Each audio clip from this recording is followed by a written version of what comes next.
Өзбекстандағы емханалардың бірінде ер адамға жүкті екені айтылды. Елорданың Мырза Ұлықбек ауданындағы емханалардың бірінде УЗИ тапсырған ер адам күтпеген диагнозға таң қалды, деп жазады nus.uz.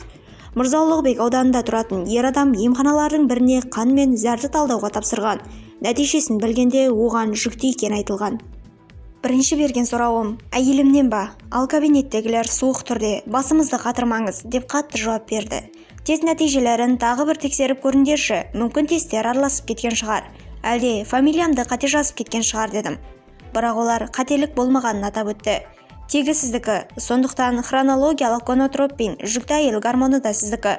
Денсаулық сақтау министрлігі қателеспейді. Сау болыңыз дейді ер адам. Ер адам жүктімін деп мүлде қорқып саспады. Мүмкін медбикелер қалжыңдап жатыр. Оның емхананың компьютерлік жүйесін хакерлер бұзған болуы мүмкін деген сауалына медбикелер ол қателесіп басқа адамның қаны мен зәрін әкелгенін айтып жауап қайтарды. Ең болмаса, қай айда екенімді айттыңдар. Мұндайды күнде естімеймін деп сөзін жалғастырды жігіт.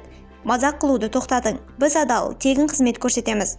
Қаласаңыз порталға жазыңыз. Бізде науқастар бірінші орында тұрады. Білгіңіз келсе, науқастармен хабарласамыз, деді медбикелердің бірі. Іс-шара өзара таңдау нәтижелері ашумен аяқталды. Соңында медбикелердің бірі сараптама нәтижесін жүкті әйелдің анализімен алмастырғаны белгілі болды. Бұның қалай болғанын емхана қызметкерлерінің өзі де түсінбей қалды. Әрине, талдаулардың алмасуы қайғылы емес, күлкілі жағдайға келді.